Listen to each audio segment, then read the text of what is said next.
Welcome, everybody, to today's episode of the Empowered Performance Podcast. I'm your host, Matthew Monos. Today, we have a special guest, Thomas Flores. Thomas is a strength coach. He's worked in the college setting, and now he's working in the private sector.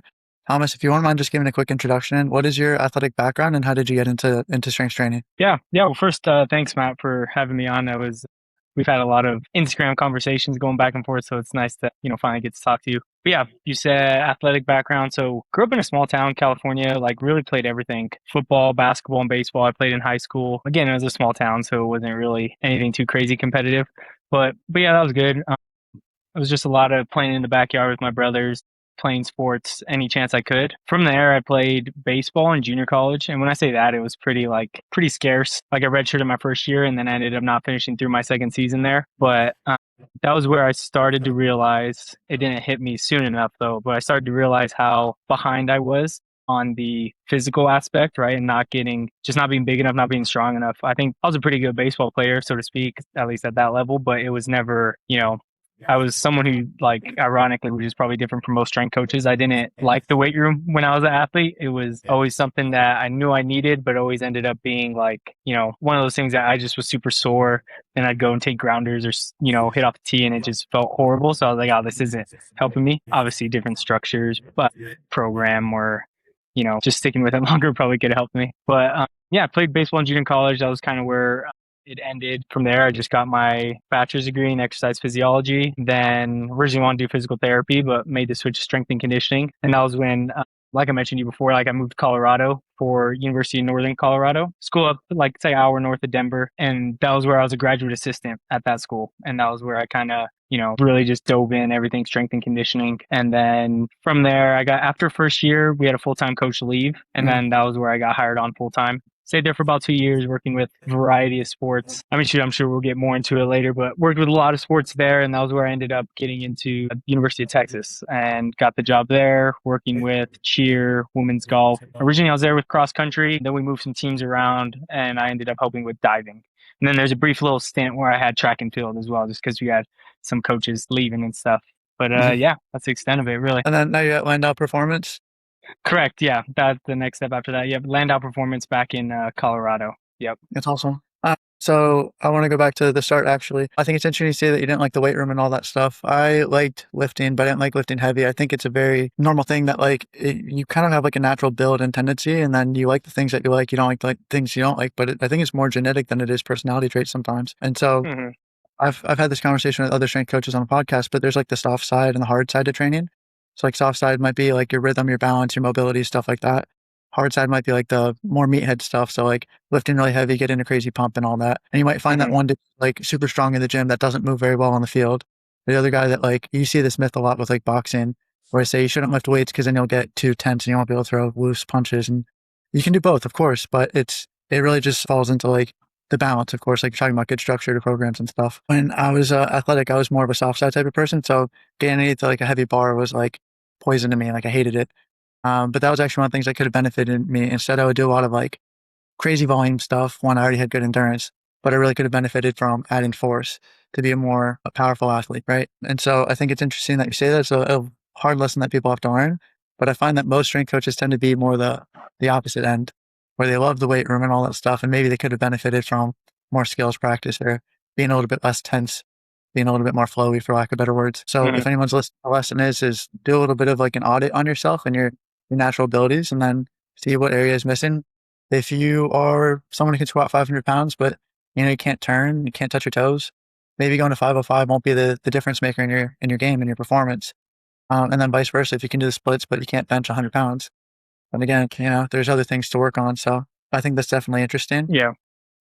I mean, so there's kind of the same thing. Like you said, it's not that I didn't like pushing myself. Shoot, if I could go and run, like I was always the first in line when we were doing whatever conditioning for whatever sport, finishing first, because I like that aspect of pushing myself. But it was, like you said, getting under a heavy bar was just something that was like, no, I'd not. My body, well, really, it's like I'm more, even when you kind of see me move now, I feel more just like fluid as an athlete, and I was just kind of drawn to that stuff. But yeah, nothing in the weight room was ever, something that I really enjoyed doing, at least at that time. Yeah, and so like I think you would have learned, and I learned the same thing, that it's like there still is value to it, right? You don't have to make it your entire life, but it's definitely something that can help improve your performance. And so Uh, that's something I like to communicate. So whatever athlete I work with or adult, because I work with a lot of Gen Pop, it's kind of like what buckets are you filling? What are pretty full? What's missing?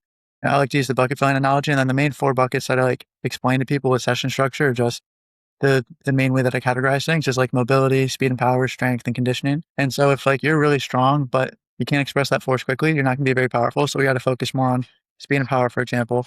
With my, one of my clients, for example, is very strong, but he can't touch his toes and he gets winded sometimes pretty easily. And it's like, well, if we focus more on mobility and strength, we used to do 45 or 50 minutes out of the hour together, strength. I'm like, dude, you're good on strength. Like, let's just do maybe 30 minutes, just dose it, maintain it. If you want to make a little bit of gain, that's fine. But like, we should spend a little bit more time on the other stuff and your quality of life might improve substantially. So when it comes to programming, I think sometimes people in our field, especially, get confused because they're like, how should I do it? Should I do it based off the sport? Should I, whatever. And it's like, well, look at the guy in front of you. What, or lady, of course, what does that person need? Right. I think athlete specific has always been more important than sport specific. And I'm sure that'd be an interesting thing to talk to you about because you've worked with so many different sports. There's obviously nuance where cheer might need to focus on some aspect more than golf and golf more than cheer, but within those teams, you're not going to train them all identically. yeah, yeah, definitely. And that's another thing to kind of go into too is like a lot of times we're good at the things we enjoy doing is usually things we kind of like to do, right? Or the things we enjoy doing are the things that we are probably better at, like naturally, right? Like I like going on runs and, like I said, I was in front of the conditioning, so I was just more of an aerobic type athlete. But again, just because we're enjoying it, that means we got to hit that other end as well and try and make sure we're getting better of improving our weaknesses. In terms of like coaching, I think it's helped me really just connect with athletes because like I think a lot of people, I mean, we kind of mentioned it, a lot of strength coaches are usually the type that are, hard nosed in the weight room and I like it. And I mean, shoot, I like that now, right? I like pushing myself and challenging myself with heavier weights. But, the athletes have a perspective of like, oh, well, they like this. They like the strength work. They like, whatever it is we're having them do. But when I let the athletes know, like, yeah, like when I was an athlete, I hated it too. Or like, oh man, I used to hate this exercise as well. Or, you're right. Like, once you get over 8 reps, that does suck, right? Kind of just having that connection to them is, usually something that I've been able to connect with athletes a little bit more with, like, you said working with a variety of different sports. So like to bring cheer up, since you mentioned them, it's a lot of, especially at the school I was at when I was doing it, they were split up into different groups in terms of like, there's an all girl squad, there's a co-ed squad, and then there's the POM or the like the dance squad. So they all three are doing totally different things. Even within each squad, they're doing totally different things. A lot of them as well, and a lot of them could be coming in at the same time. So I just kind of got to find the balance of one. Immediately, most of them didn't have any sort of strength work already. So Mhm. anything that I throw at them is going to be beneficial, right? They are going to get stronger. And then the other is finding the balance of, okay, a lot of the guys in that on that team were already very strong and they already enjoyed the weight room. Ironically, yeah, they were just already very strong athletes. So it was finding the battle of like, okay, this is how we are training for performance, right? We're not just training to, failure every single set, things like that. So it's all that happening at one time in the weight room was probably the most difficult thing to balance. Other than that, I just looked at their sport as I would any other one. Just look at the movements that they did, whether they did them a lot, whether they hardly did them at all. Mhm. Positions they were put in, same thing, whether they were in them a lot or not putting them at all.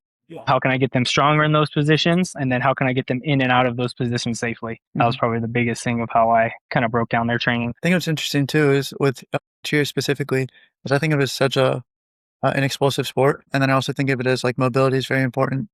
Stability, especially if, so I don't know if these terms are correct, but like I think there's like the throwers and the flyers or whatever. And Mm, if you're a flyer, then like you got to have great stability, you have to have great mobility, the positions they're putting themselves in. And then like you're talking about the guys, they might be lifting someone overhead with one arm. I think people mm, underestimate the sheer athleticism that goes into sports like that. I would bucket that as like, I think dance, gymnastics, cheer are all kind of in that same bucket of like, what is the body physically capable of? Kind of pushing mm, those, but it comes across more performance than what some people would consider to be true competition, which is like at any moment, one person can score, the other person can score. So like basketball, boxing, whatever. Or at least there's like a very objective way to get your score as opposed to performance arts might be a little bit mm. more subjective in that sense. But I Yeah. think that people think it's artsy, it's not athletic. And like if you ever see a video of a male ballerina, which I think the correct term is ballerina, fun fact, Okay. crazy legs, crazy flexibility, the spins. I mean, Uh, there's really cool stuff they can do. Yeah, and every time I'd go to their practice, like I always told them this too. I'm like so impressed. All the squads, I'm so impressed about like what they did, even if they were just dancers. Like I Uh-huh. got no rhythm when I dance, so watching them do their thing was like obviously impressive. But yeah, then just all the tumbling that they do, like you said, the flyers, the bases. To kind Mhm. of talk a little bit more about like those positions too, since you brought it up, like they're pretty similar. Like I gave them all the same program Mhm. except for the guys. And then there's a part of the year where I took the dancers the palm on a different one and kind of I basically just took down the intensity for them with different exercises. But again, they most of them had lower training age, so like they were still I just couldn't gas them out the whole year, right? And I thought about it in an aspect of like I need to do this training to where I could get them stronger, keep them healthy, but they are also competing very constantly in turn, like it's game days multiple times a week for them. And then at practices, especially during football season, at least how it was done at the university I worked at, they had a big roster. So people had to try out every week to be on the field for game days. So it was a battle of like, okay, I got to make sure I'm building them, getting them stronger. But like, it's almost like you know, in my head, how I thought about it was like basketball in season, right? Or like probably more NBA compared to college, I would imagine. But because there's games throughout the week at different times of the week, every other day, right? That was kind of the same thought process for them is like, okay, they're going to have things all throughout that I got to, be able to account for to make sure they could still perform their best. Because if I end up doing something that, hurts them or makes them feel not right, like how I said, I was always sore and hated taking grounders. If I did something that made them super sore and they didn't feel like they could, do their spins or any of their tumbling or stunting at the highest level, like it's gonna just lessen the buy-in for them. So I had to kind of find that balance. But the like overall like aspect of it is because they were, they do different things. But if I was just looking at like stability overhead for all of them, whether they are tumbling or stunting, right? The bases that are holding at the bottom and core stability, right? Got to be able to stay braced. If you are holding someone overhead, you can't get in too much of an extended position. And it's ironic too, like talking to coaches, they were like, yeah, that's something that, that person struggles because she like overextends her back at the bottom. I'm like, oh, like just like a shoulder press, just like a snatch, like when we do different things, like some things are going to mess us up. But anyway, where I was going with that is I was able to find a good rhythm for that. They were all able to do the same exercises, but Mhm. it was like, okay, for, the palm dancers, like power cleans, I'm not going to be too picky about how their power clean weight increases, right? Like I want everybody to be doing the same thing, but let's just get them flipping the bar and they feel comfortable, get them more confident in the weight room, right? And then for, a base or even a flyer, I want to see those numbers go up. I want to see them get stronger because that is constantly what they're doing in their Mhm. sport, right? Overcoming inertia, rapid triple extension, body self organizes and catches himself. That's the same as like a back tuck, a backflip, right? So that was my thought process as I went through. I kind of kept them on a similar program and just made sure like, okay, I need you to be good at this. I need you to be good at that. And then we kind of just go from there. So what you're saying brought a smile to my face because it's super interesting that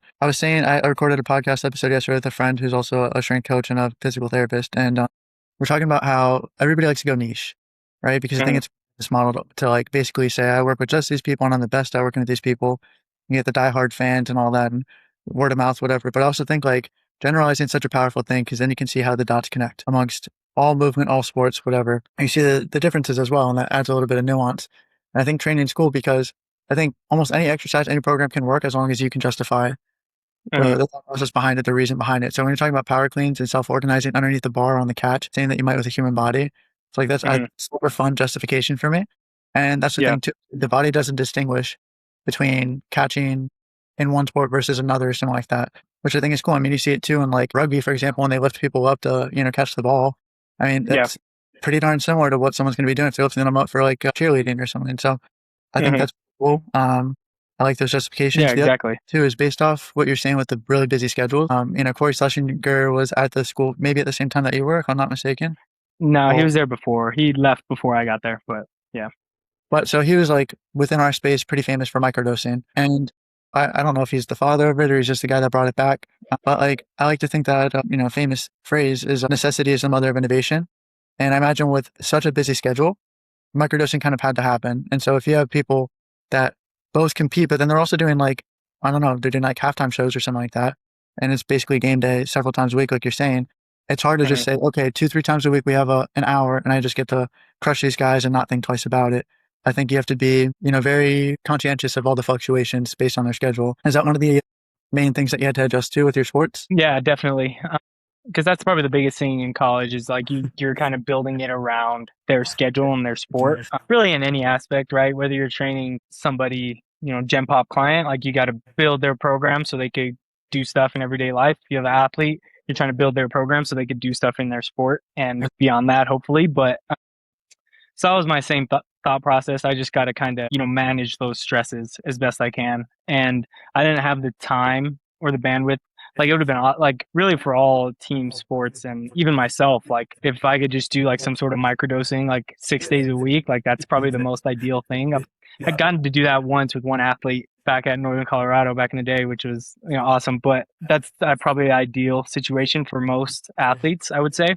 For the cheer team, in that sense, I wasn't really able to. It was just that with their schedules and everything, we can only get 2 days a week. But again, I would take that same approach of like, okay, well, you guys are coming in Friday, you know, uh, Red River Rivalries tomorrow. Like everybody's going to that one, or at least most of the team goes to that one. Yeah, we're just going to hit the first block today or the first two blocks today. Then if you want to stretch and roll out, you could do that. If you want to add this block, yeah, you can. Just do Mhm. whatever makes you feel good. And, sometimes things like that, it was a good way of them, continuing to get buy-in. Because then, like I said, like some of them they could have probably got more out of doing less. Some of them were probably needed a little more, and they ended up doing it. Your body kind of naturally feels, what it's supposed to do. What it like you're usually that feeling you have of like doing more, doing less is probably some sort of sign, right? As a coach, we're the ones that tell you to do it or not, but as an athlete, you probably feel that. So autonomy is such a powerful word. People talk about buy-in all the time, and it's just sometimes thrown around so cheaply that it basically means like nothing, right?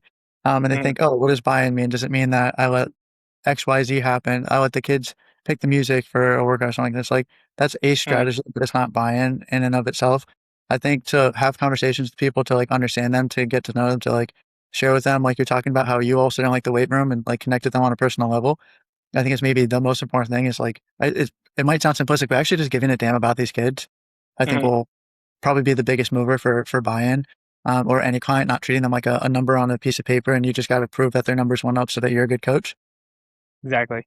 I think that's great. And then autonomy is just such a great way to like to achieve a goal. I think like when you involve somebody, you go a lot further than when you just tell them what to do and try to, I don't know, scream at them, blow a whistle, that kind of stuff. I'm not trying to bash the strength coaches that do that because like that's the common thing you hear about like the college football weight room, and that's just Mm-hmm. a totally different culture, environment, setup, lots of different. So I get that, but Oh maybe yeah. for like golf or cheer or cross country, like you're saying, you can maybe it's a small roster and more, maybe it's just a different personality type where you can have that approach and that's more beneficial, more successful.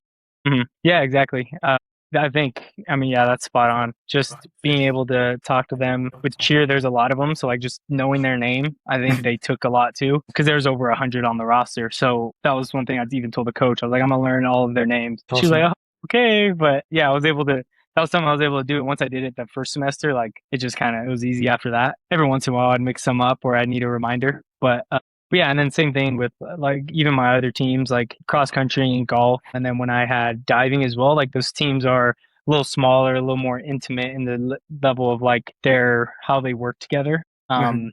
Because they're constantly doing like very similar things, or if they are doing different things, it's at least within the same area, and it's just a lot closer of a team, I think. But yeah, so with those, it was kind of just small things, like you said, just giving them autonomy, getting to know them. I like playing golf myself. So with the golfers, I was just like, I would just ask them questions about like, oh, like, what are you thinking on this type of shot? Or what do you like to use when you're this far away? Just like small questions like that, just to kind of, again, just kind of create that buy in. But yeah, it was definitely fun working over there. So when you said that you like to golf, that doesn't surprise me. This is like a stereotype, of course, but a lot of baseball players when they're done with their baseball career go to golf Hmm. because rotational swinging, right? So that kind of like aligns there, and I find that that's such a fun thing too because if you rotational athletes, if you want to categorize overhead athletes, rotational athletes, whatever, rotational athletes, if you got powerful rotation, which is a skill that a lot of people use but don't train, I guess, unless you're one of Hmm. those, as long as you can like hit the ball dead on, you might Hmm. slice 9 out of 10. If you catch it clean that one time and you got that power, that thing sails. And that's why Yeah. I think it's in the conversation between like the neurological and physiological side of things and then just like pure skill, right? Because you might be like 150 pounds and bench press 100 pounds and all that stuff and hit a golf ball cleaner than anyone ever. And you might have that 250-pound baseball player that just like hits a bomb, when he finally catches it clean. So Hmm. I'm curious if that's something that you use to help get buy-in with your golfers. or when you did work with the golfers, they just say like, hey, like it doesn't hurt to be super strong and super jacked and super fast, and then still hit a Yeah. ball with super technique.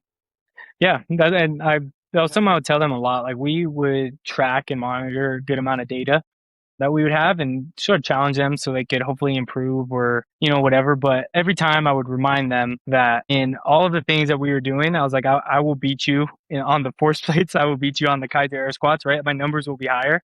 I was like, but we'll go out and play and you will beat me 10 out of 10 times, right? You guys are better golfers than me. I was like, however, and it's exactly like what you just said, when there will be a time in that match where I do hit the ball farther than you, or I could reach a green sooner than you because I am stronger. I have that capacity to do so. So since you guys already have that skill, you guys are already good at what you do in golf, right? They're at a pretty great university to be able to play and do that. Now let's try and just increase that performance a little bit, right? Just increase the strength a little bit, and just be able to help them continue to grow. Golf is like it was easy to get their buy-in. Golf is, and just performance in general in golf is growing a lot, I think. And then it's similar in baseball too. That numbers are just huge right now. So like they have, club head speed, velocity, exit velocity, all that stuff that they track. So those are things that they've probably been tracking since like high school. When they come into college and like what we're doing, we do other, like I said, other tests that we continuously go. They're trying to improve those as well because they understand like this number goes higher. Like I should be able to make this other number higher as well, right? The one that on their course where they actually have. So I think that was probably something that helped me get buy-in with the coach. She was like big on being able to track stuff and seeing improvement, but also like, just helping them see themselves improve. And then I wouldn't try and ask for it. I try not to be like, oh, is your drives going further? Are you trying to like? I tried to hopefully let that happen naturally, and for the most part, I would hear that from most of them. Is that like, okay, they're hitting the ball further? Like, perfect. That's all I care about. It doesn't matter like, if their rear foot elevated split squat numbers went up, like they do need to go. They need to be able to translate to performance. And then on that as well, it's like, okay, are they winning? Are they, finishing strong? Is their first drive the same as their last drive? Like things like that. I'm like, okay, are they able to, perform best at their sport? Because that's obviously the most important thing. And then another thing I'll add too with buy-in, because I just thought of it, is the a big thing with I've been lucky with all sports I've been able to work with that like if the coach is bought into like what you do in the weight room, like that makes my job so much easier, especially in the college setting, right? Like if their head coach is like, she would want text every single time like they finished of like, hey, how they're doing, like what's going on, who pushed themselves, things like that. And when a coach shows interest and shows that she thinks like what we do in the weight room is valuable, and that's just going to help them, be more bought in as well. It just makes my job so much easier. It's definitely a conversation I'd like to have, but I wanted to go back real quick. I want to talk about like how you work with all the different departments essentially in Mhm. regard to the athletes, so the sport coaches, also maybe the physios, all that stuff. But going back a little bit, talking about like golf strength, I work with a lot of golfers, but they're middle aged. I hope they don't get offended by me saying that if they listen to this. Truth hurts, right? They're in a country club members and all that stuff, and so they all say like, "What is something I can do that's like golf specific?" And I tell them like, "I don't think anything is actually golf specific. Rotation's rotation.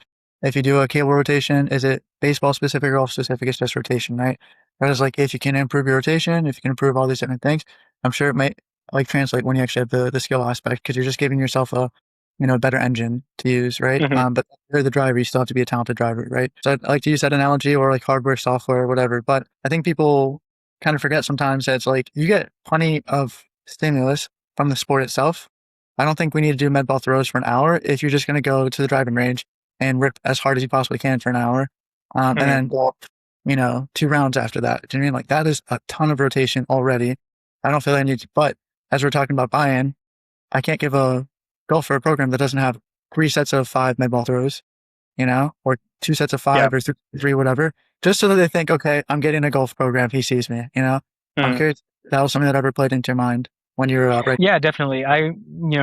Being at when I was working at Texas, actually, so someone else, the coach for men's golf, was the one that was because there's like a transition period, right? She was covering the women's golf team while I was coming in. That was something she like initially told me right away was, when I showed her my program and we were kind of just talking over it, was like, okay, we'll be cautious about how much med ball throws they're doing and like what is the intent of like when you're doing it because they are going to be swinging a lot, right? They're at the they're practicing all the time and playing all the time and year round. So it's like, okay, do I want to actually do these mid ball throws to is that going to drive anything in performance or is it just going to make them worse or like make them more tired or just add to the overuse that they're already doing, right? Because in terms of, practicing for golf, it's probably needed, maybe. In terms of rotating, just thinking about the like anatomy or biomechanics itself, just rotating that much, probably not beneficial, right? So do I want to add those med ball throws? So that was something I had to kind of sit back and be like, okay, do like golfers need to do med ball throws? Like, wait, what do we? And I actually kept out of my program for a long time because of that same reason. I was like, okay, well, they're going to be swinging and doing that at practice, and I would tell them that, like, well, make sure you're getting the most out of practice then. If you are, if you feel like that's something you need. Here, I was like, I want to touch on the things that we aren't getting on the course. So we would do rotational things, but it would be more of like a slowed and controlled motion, like a cable rotation and on alternate the stances, cable chops, Hmm. things like that, to where, again, they are getting that rotation, but I'm not just like they're learning how to control, rotate, and then rotate back and staying under control as they do it, as opposed to just, hurting their back, hopefully not. But yeah, so I kind of kept that out a lot. What I ended up doing later was putting them in for med ball throws because they would ask, kind of like you mentioned, like they were asking, like, well, why don't we do med ball throws? Like, can we do med ball throws? So I put them in, and I was just strategic about when we're doing them, what days we're doing them. They just came off a tournament. I'm like, hey, we're skipping these today. Or if I knew they had, some time off where they weren't going to be playing, or, some of them were traveling for another tournament while some were still in town. It's like, okay, hey, let's let some med balls fly today because we aren't going to be, we have the time to. But when they got towards the end of the season, I didn't just scratch them and take them out, right? They feel like they're working. So I didn't want to just erase them. What I started to do was just add some like constraints. So basically, it's like, okay, well, now you got to step first before you throw. So hopefully now they're, they probably could get higher outputs in the end, but now the focus is more loading the back foot, extending through Hmm. the back hip. And now maybe it slows them down on the first couple reps, the last couple reps, they probably get high outputs on them, but overall, it slows it down a little bit, takes the pressure off their back, hopefully too. Hmm. And then or other things of where you have to step forward twice and then go, or you start facing the wall, then you got to step into it, right? Different things that's kind of just challenging their overall movement bandwidth, right? It's still giving them the stimulus mentally of like, I'm throwing this med ball, it's helping for golf.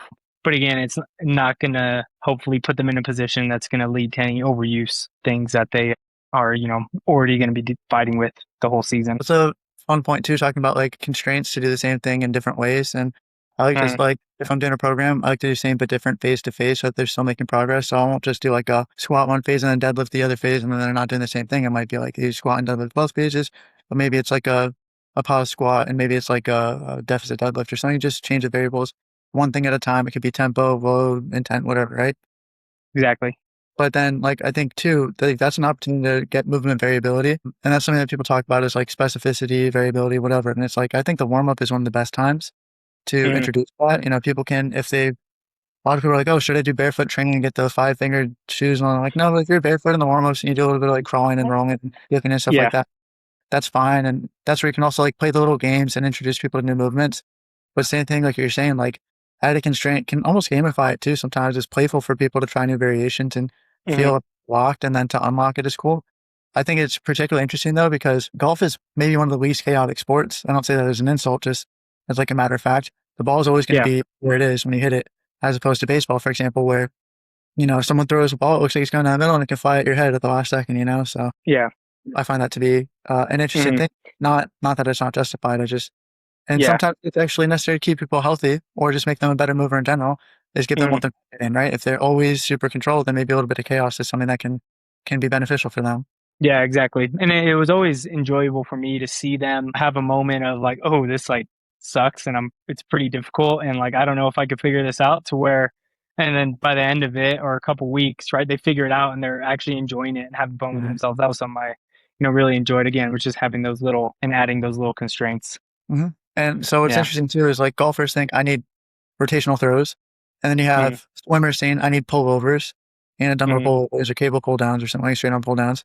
And then you have, like every sport thinks like I need this one specific move. It's like you're doing that all the time. In fact, that's maybe the yeah. movement the least, which I think Mm, is really interesting. It's hard to have that conversation without losing the athlete in terms of buy-in. So it's like that's where you just have to have a little bit of common sense. Like, what if I just like sneak it in? They think I'm listening, but I'm not doing so mm, much to really add an insane stimulus that would be like damaging or anything like that. yeah. Yeah, So exactly. that's definitely a fun thing. And it's interesting how every sport has that one thing they feel like they must do. So like Mm, over the past year or two, I started combat sports, a little bit of Muay Thai and like jujitsu. And Mm. jujitsu guys think they need to like do towel pull-ups, because that helps with like gi grips, like holding Good on to grip. sleeves. And it's like that's cool, and they can be challenging and all that. And every now and then I'll mix it in, but I'll just do it as like a grip challenge or for fun. I'm Mm. not just fine as it's like beneficial for sport performance because it's Mm. really hard to have something as chaotic as when I'm gripping someone's gi and they have two arms on my one arm and they're trying to thrash it off. Like I'm not going to Uh, try to do that in the gym. You know, that's kind of crazy. And that's also where people forget that the sport is such a huge stimulus. That's why people are so beat up when they finish games or tournaments. You know. Yeah. Yeah. And that's the same thing. Like, there's some things where I feel like if you are able to give, like you mentioned baseball, and I used to work with baseball as well. And I like med ball throws for baseball players, whether it's a, position player or a pitcher. They have a lot of, now it's probably a little bit different for pitchers, but they have a lot of like not max intent swings as they go through, right? It's pretty precise. They aren't swinging out of their shoes every single time. So sometimes for me, like a med ball is like, okay, well, let's get that max intent throw that we could do. Same thing on the other end of that of like, okay, maybe some golfers, they always have just a max intent. Like I work with men's golf when I was first at Northern Colorado. Every time they swung there, most of them, every time they're swung, they're trying to be like Bryson DeChambeau off the tee, right? Hit the ball as hard as they can. So I started giving them like, okay, try and hit that spot on the wall every single time. And then it was the same thing. Like, okay, well now they got to control it a little bit. If it misses, like then it's gonna, I didn't give them any sort of, I guess, penalty for missing. But I was like, oh no, let's hit this same spot on the wall every single time. And it kind of could teach them to be a little more like precise of their rotation now, just kind of So hitting on that other end of it. constraints is one of the best teaching tools because I think it just forces people to see things from a different viewpoint. Yeah. Maybe they're just stuck in their own viewpoint forever. One of my favorite kind of examples of that, I was a soccer player, was Gareth Bale. I'm not sure if you're familiar with him, but he was at one point the most Mm-hmm. expensive player in the world. And he's very fast and he's very left footed. And so he would just like kick and run past people all the time. And one of the things that his like PE coach in school taught him to do was he's like, all right, well, you're killing everybody and no one wants to play with you. So how can we make it more challenging for you, but you also develop in the meantime? So he said, you can only use your right foot or you can only play with two touches. If it's two Mm-hmm. touches, dribble past people all the time. So it made Yeah. him like passing and moving, or if it's right foot only, that made him a two-footed player. But when he Yeah. takes it into the professional game, for example, now he has twice as many options because he can dribble a pass or he can go on his left foot or his right foot. I Mm-hmm. think that's one of the best ways to give people opportunities to learn and grow is not by just saying, "Hey, do this, do this, do this." You Mm-hmm. give opportunities. Basically, don't do this. Now, what are you going Yeah. to do? This Yeah. a How fun do you way to. figure it out? Yeah. Mhm. Yeah, exactly. I love that. I was going to ask social media. I wanted to compliment your social media. I think you do a good job of Oh, appreciate it. making the posts that people should make as opposed to the posts that we see a lot of people in our field make. In our field, and Uh, I'm certainly guilty about this, sometimes I'll just like post something that only other trainers would understand or appreciate, and I'm not making it for the populations I actually work with.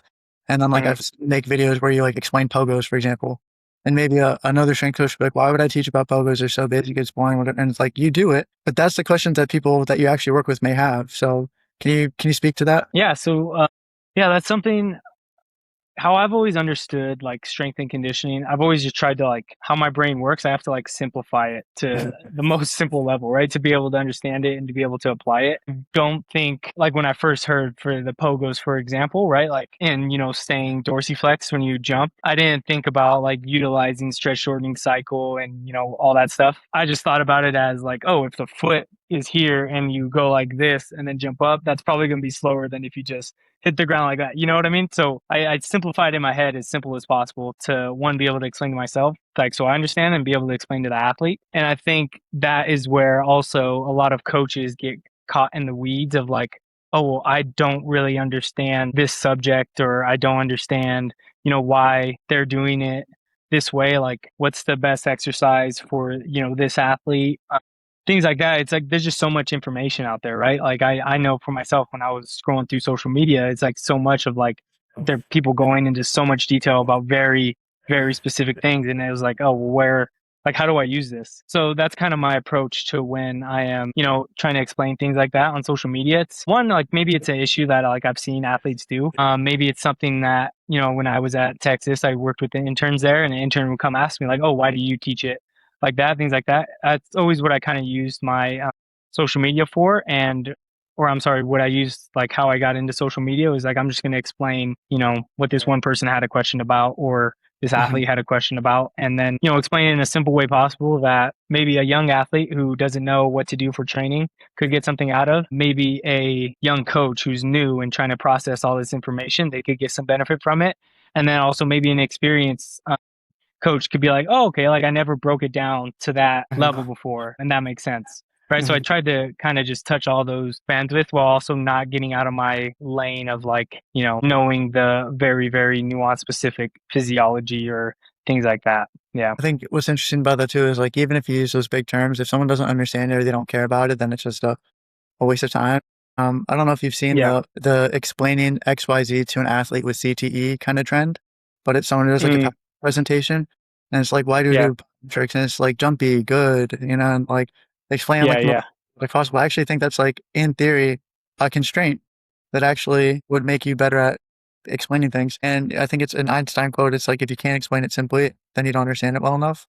I Hmm. think I've had college professors in math, and it's like, "Why don't you get it?" And I'm like, "'Cause you're explaining on your level, and I'm here, and you're not bridging the gap." So, Yeah. like, what is it? Michael Scott from The Office was like, "Explain to me like I'm 10." He's like, "Okay, explain to me like I'm 5." So, Yeah, yeah, yeah, yeah. I've heard that. I've heard that too, actually, of where someone just talked about like the best people to learn from are the ones that like aren't far removed from your situation, right? Like I think so. Like I still feel like from my last internship, shoot, that was in 2022. So I'm, is it 2026? Yeah. So I'm like 4 years, really just 4 years removed from my last intern. Well, 2021. Sorry, 5 years removed from my last internship. So I feel like I could still kind of resonate with where those coaches are at of like, I'm not going to over explain it like this coach who has all the years of experience, you know? well, then some people do it a little bit too much, and they talk about 90-degree eccentric isometrics all the time, which is, Hmm. yeah, but anyway, Yeah, exactly.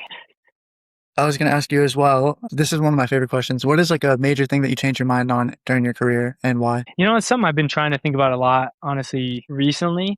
I think I honestly constantly change my mind a lot. Sometimes it's within a session, sometimes it's right after a session, or a couple weeks into one. I had this thought that, I thought it was kind of funny. It was like, are you like familiar with the Dunning-Kruger effect, right? Like Yeah, yeah, yeah, yeah. people who, know a little think they actually know everything, but then the people who actually learn more about it realize they know nothing. I learned that like very young into my strength and conditioning career. Like I was lucky to follow some like smart coaches and learn from smart coaches who would kind of like remind me of things like that. Like, hey, like, you don't know that much, or if you're ever in a position where you feel like you know everything, you probably don't. So I was very aware and like thinking like, oh, okay, I don't know everything. I don't know everything. Like, so in my head, I'm like, yeah, this isn't going to affect me. I'm not going Mhm. to fall into that trap. But then I look back at some things like I used to say, maybe to athletes or to other coaches or just rationale behind some of my program. I'm like, I don't need to over explain it that much. Or like, what was I thinking? Like, I really didn't know anything at Mhm. that time, even though in my head, I was like, oh, like, this is the right thing to say because, and I'm not being too specific or whatever. And I look back and I'm like, dang, I have no idea why I did that or why I thought that way. But yeah, I mean, I guess that's probably I'm trying to think of something maybe more specific of what I changed my mind on. I would say I'm not very, in terms of my programming, I Mhm. used to want to try and fit my programming into like a specific method and kind of be like, oh, like, because people would talk about like, oh, their conjugate or whatever other training method that they would do is like, this is how we always do things. And I would try and kind of fit that into my program as well. It's like, oh, like I would learn something about vertical integration. I'd be like, oh, like vertical integration is like something I do. High low model. Oh yeah. Yeah, yeah, yeah. I do a high low model too, right? And if anything, probably high low model is probably most to what I am now. But I don't try and classify my programs into one Mhm. of those things. I just like if someone asks me my particular like training method is just I train athletes like athletes. So then I, analyze their sport and get them, look at what qualities they need to get better at, and then I help them improve those qualities. It's no particular like method. So that's something I'd probably say I changed my mind on the most is thinking that I needed to fit into a particular training method when in fact like it's not my own, right? I'm taking it from other people, but it's kind of my own and I'm just trying to fit it to the athlete. So I think that's interesting because that's I think just a normal thing that a strength coach will go through early in his career. He's like, "Oh man, this is best because I read this one book and it Hmm. specified in this one book, so this is best." And then you start to like reject the other things, but then that's actually really dangerous because then you get kind of culty with it, and then you Yep. miss like the big beautiful world of training where like maybe something in another context is superior. And so if you just Hmm. like almost doubt your not like doubt yourself by having zero confidence because then no one will trust the things that you say, but like enough to like question yourself, right? Then you can learn a lot just Yeah. by doing. And so my personality type, I used to think like I used to stay up at night, like all night if I couldn't like decipher something in my mind. Even in like high school, it was really weird. I'd be like, this doesn't make sense to me. I have to think about it till I can rationalize it. And I got to the point where I was like, I'm gonna go to sleep. I'll sleep on it. Maybe I'll wake up, I'll have an answer, maybe I don't. And like just letting go was almost one of the most like liberating things. The same thing is like if someone asked me to say what's my style, almost having no style. I know it sounds kind of Bruce Lee, kind of philosophical at this point, is better in the sense that it's like I'll just do whatever the situation demands, as opposed to saying this is who I am, and maybe this works really well in this instance and works terribly in another instance. And I don't know, there's just something beneficial in my opinion about not needing to have all the answers, being open minded, being able to like learn and consider things from different perspectives. And I think that again, like I was saying, everyone wants to be niche, but I think being general in that sense is a very beneficial thing because you can connect the dots and work with more people in that sense. So I think that's pretty cool. Yeah. Yeah, exactly. And it hit me when I was like working more with like interns and we would go over different like training methods and I would get a question of like, oh, like, well, what is like mine and how do you do it? And I'll try and like explain it like it was one. And then I would go and they would see my program and they'd be like, oh, well, like, is this part of, that, undulating periodization that you do? And I'm like, oh, well, I guess this part isn't part of that undulating periodization, right? Like I kind of caught myself like, well, damn, I veer off of this a lot. Like, should I really say that I am sticking to this whatever training method? Because that's the biggest thing. Like you said, you got to be able to meet the athlete where they're at, and then adjust to where you're trying to get them to be. Which is why I think some of the arguments in like our space can be kind of stupid because some people say like everybody should back squat. Some people say nobody should back squat. And I had like a client who, not a client, sorry, a guest on the podcast. And she's saying like my hot take is I don't back squat my athletes. And she's like, it's totally a fine exercise. I don't prioritize it. She's like, I'd rather have the squattiest squat and the hingiest hinge. And if I need a hybrid, I do trap bar deadlift for outputs. So I'll make people do like heels elevated front squats and RDLs. And then we can do like a trap bar deadlift. And she's like, most of them prefer it. We can still do heavy split squats if we want to get when I'm like, that's fine. You justified it. We're good, And somebody else is like, nah, you got to get underneath the bar. I'm like, maybe, maybe not. But like, that's just how I feel about training in general. Is there are plenty of ways to skin a cat. I don't know if that term is outdated yet. That phrase is outdated yet. I'm not advocating for skinning cats, but yeah, I mean, there's lots of ways to do things. So as long as your athletes are, healthy and performing well and they're bought in and all that stuff, I really don't care what you use. And same thing, whether it's exercise or implement. If you watch, two people in sports and they're both sprinting as fast as each other and jumping as high as each other, do you think the, parents or coaches on the sideline are like, man, I wonder what their split squat is versus their deadlift or anything? Just going to ask you based off what you're talking about with like, trying to justify things and changing your mind on things. Do you ever look back at an old program? And of course, you probably look and be like, man, why did I do that? But do you also have times where there's almost like a forgotten exercise or method that you used to use that you really loved and you almost like bring back into your rotation? Yeah, yeah, definitely. Happens a lot, honestly, if I like look back at whether it's old video or like something I do myself in my training or yeah, something I did in the past. It's kind of just a reminder of like, yeah, like that was something that like worked, but definitely more of doing things and looking back and being like, what was I thinking or like, why was I trying to, run this kind of program or doing this particular exercise? Mhm. Something where, and it was kind of what we were just talking about before too, is like, you had that coach on about back squats and not wanting them to do back squats. I had a very rigid, and I think coaches have talked about this a while. And again, this was something that I thought I was more aware of when I was early on. But Mhm. when I worked with soccer at Northern Colorado, women's soccer team, I had a very strict like regimen of like progressing squatting, right? Like goblet squat, front squat, into back squat or whatever it was. And I was very specific on keeping the freshmen, when I had the freshmen come in, staying on a front squat, Mhm. throughout the season because they're freshmen and they need to continue front squatting. And I would all the time get, requests of like from them of like, oh, I don't like this. Like, can I do something else? Like, why do we got to do it? And I was really had no good explanation besides like, oh, well, freshmen stay on this program, right?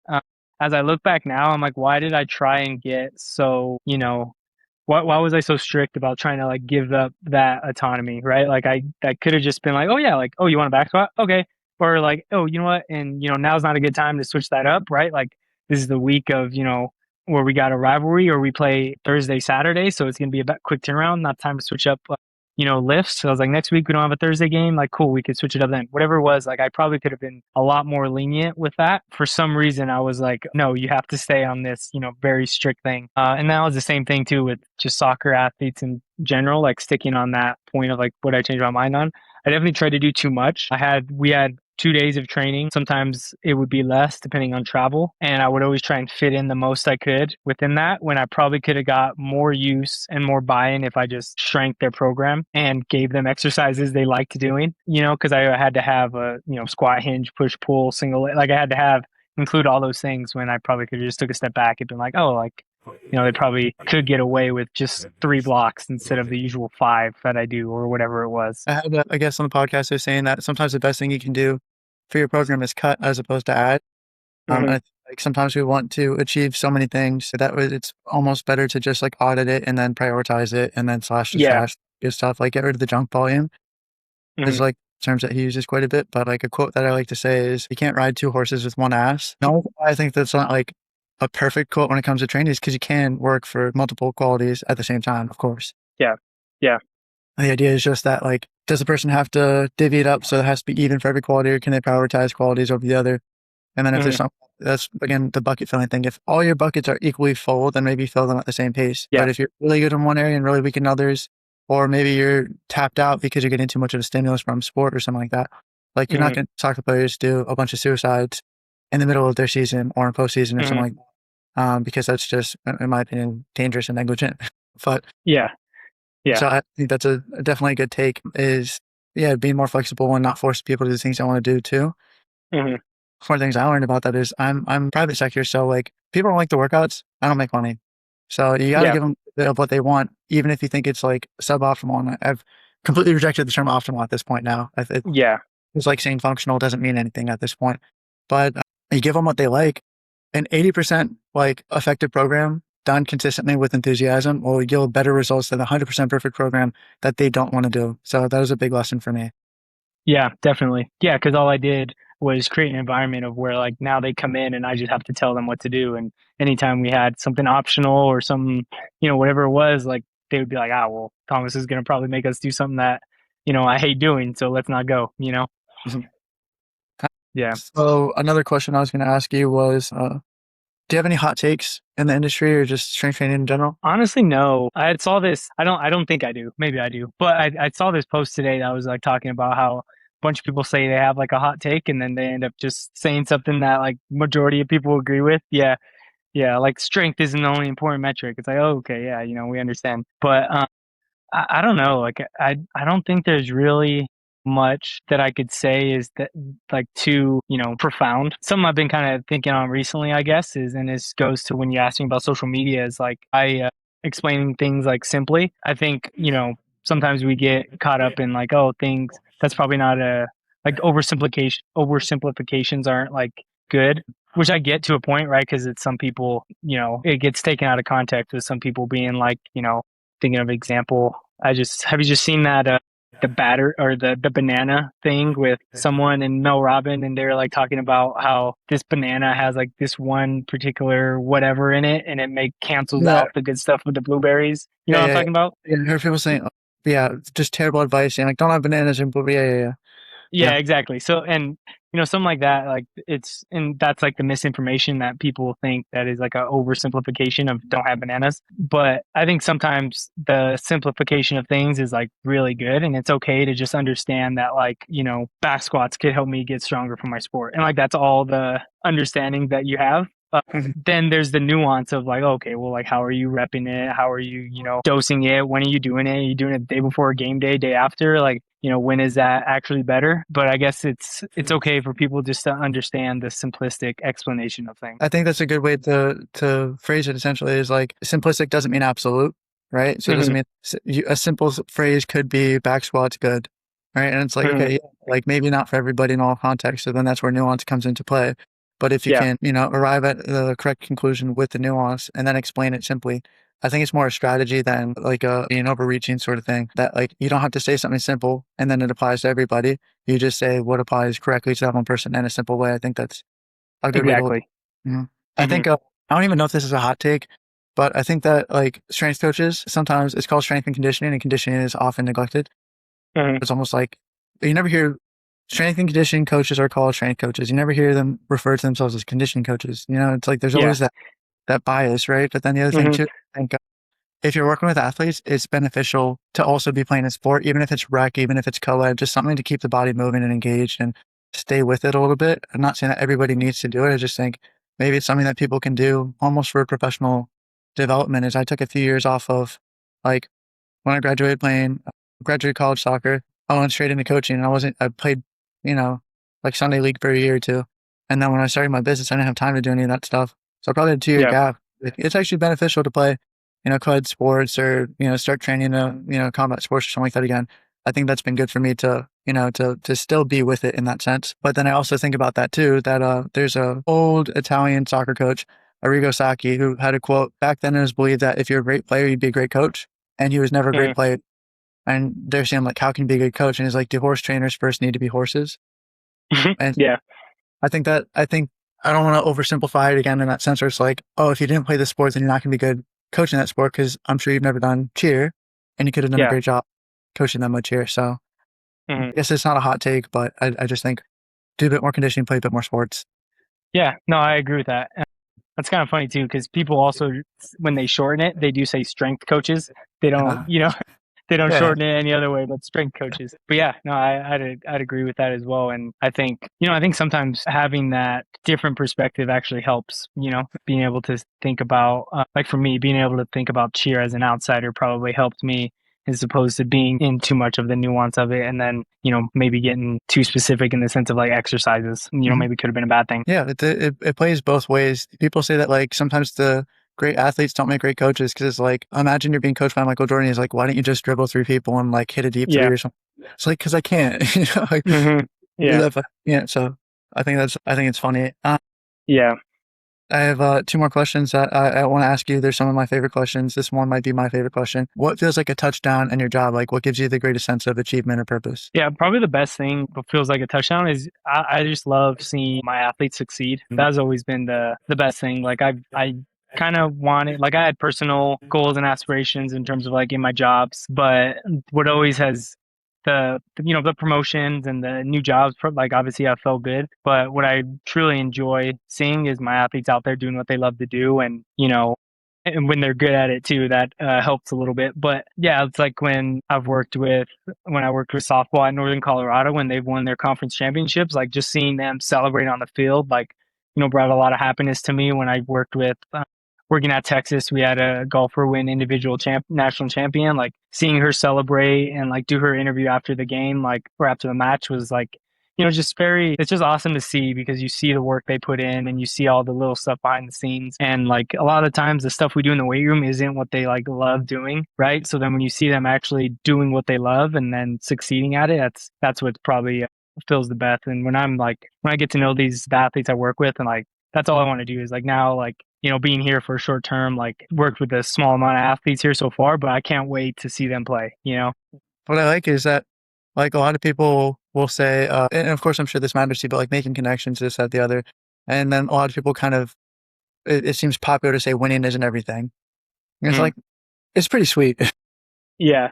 It's pretty sweet. You know what I mean? It's not Yeah. nothing either. Cause like, why do we keep score then? Why do we have these people work so damn hard to better themselves if winning doesn't matter at all? So I just feel like people have Hmm. gone way too far with that, where it's like winning is everything. Okay, it's not everything. If you get second Yeah. place, it doesn't mean you're a loser and you're a failure and all that stuff. But winning's pretty cool, you know? So I Yeah. think there's, Yeah, and it's not the only measure of success. Sometimes it's, somebody wanted to, be all conference and they were able to get all conference. They didn't get, the national championship. Someone, wanted to be ranked in the top 10 and they were able to get there. Someone wanted to, make a game day roster or start, like things like that. Like there's other measures of like what that winning, really is. And that's what I love seeing as well.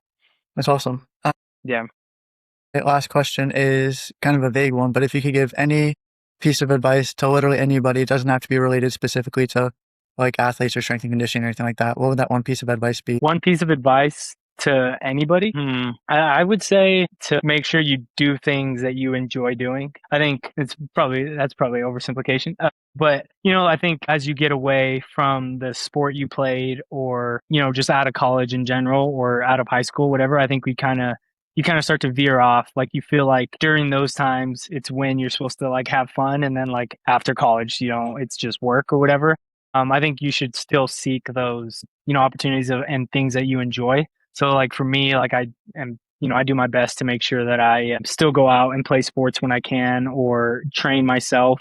I enjoy coaching, so that helps. Or, spending time with my girlfriend and watching documentaries that she likes, like, things like that, that I need to make sure I make that time and things that I actually enjoy doing. Don't just, feel like, oh, well, my, athletic career is over or this part of my life is over. So that's like done. Like continue to go out and, pursue those things. Of that advice because I feel like a lot of people are into like this hustle culture thing. It's like, let me be more miserable than the next person. It's like, you can Hmm. get by a bus tomorrow and then that's it. And so if you said, I'm going to be happy when I'm 65 and I'm retired, that's when I'll be happy. And it's like, okay, Yeah. well, you're wasting, let's say you're 25 right now, you're wasting 40 years of happiness just on like bargaining with yourself when you'll be happy or under these certain constraints. And you might get to that point and then that actually wasn't the thing that made you happy in the first place. And, Hmm. you know, time for us at least is linear. We can't go back. So you got to make the most of like Yeah. the life you're in right now. So I appreciate that. And then I also heard a quote somewhat recently that I love, which is people say that like success is the key to happiness, but I think happiness is the key to success.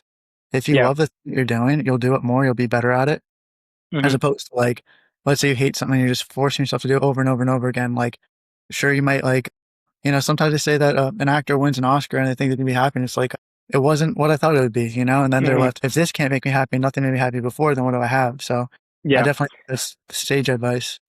Yeah, yeah, you can't get what's it called? Destination disease. You can't get destination disease Okay, thinking cool. like yeah, I'm gonna get to that point and it's gonna be, that's it, then I made it. Because then you're either gonna get there and it's not what you expect, or you're gonna get there and like you said, still feel this need to have something else. And it's probably Mhm. because there's these other, avenues in your life where you probably weren't seeking happiness. Smelling the roses is important because I found what happens too when someone actually does achieve is they either live in the past or then they're like almost like, yeah, there's that book Relentless where they talk about, all right, I did this, Yeah. done next, done next, done next. And I'm like, that's cool. But also like, it's kind of a disease in that sense. That's like greed to an extent. If you can't celebrate the victory, even for a little bit and look back and enjoy everything Hmm. and sacrifice and all that stuff. So, Yeah. No, when I people say agree. play hard, I think that's a good Mm. metaphor, as long as you're not doing it like Dennis Rodman, I guess. Yeah. Yeah. It's, one of my favorite player is favorite basketball player is Steph Curry, and he had I've heard him like he's probably someone who's pretty good. He seems like he's pretty sound between the ears. Obviously, I don't know him personally, but like he has a good awareness of like how to stay driven and things like that. He's someone who I've heard him even explain it like through golf and why he likes golf is that like there's always like something like you finish a round and there's always something there like yeah that was good like it was my best round but there was that one putt right there was that one drive there's those things where you could continuously like push and get better at. So that's why why he enjoys golf. That's part of the reason why I enjoy coaching as well. But then he had a quote too. I think they lost. It was when they lost the finals, maybe to the Cavs a few years ago.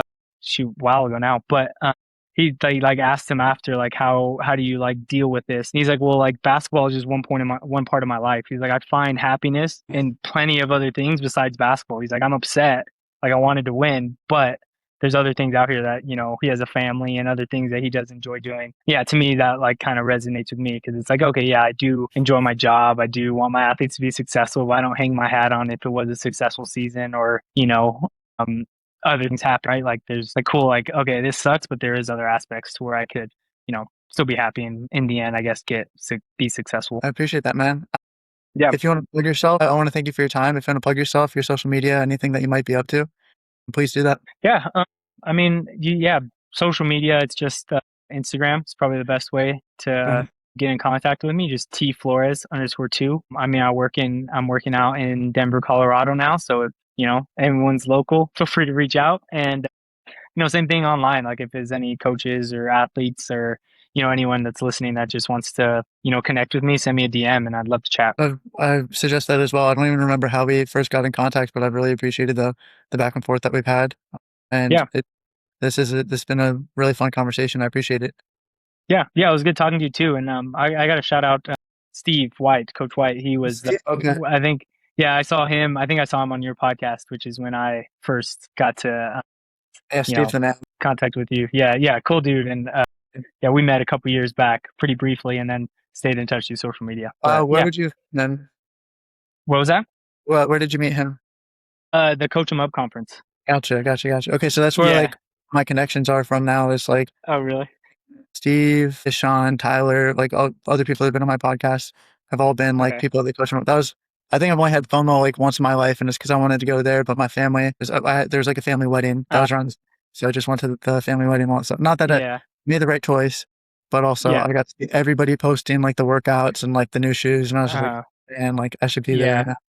That's That was the cool. first year. I'm guessing the first year they had it. I Yeah, mean, first aid and yeah. Yeah, that was me this last time because I couldn't go this last time because it was my friend's bachelor party. Same thing. I was like, okay, well, yeah, I'm not gonna miss this. And then I saw everything that people posting. I'm like, man, that looked like a good time.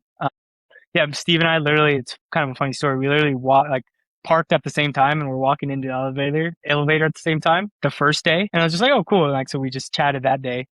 The next day we came around and pulled up at the exact same time, went up the elevator at the same time. So it was just, yeah, it's kind of funny. yeah, awesome. Well, man, I appreciate your time. Thank you very much. Of course. Of course. I appreciate you having me on, man. Yeah. Chat soon.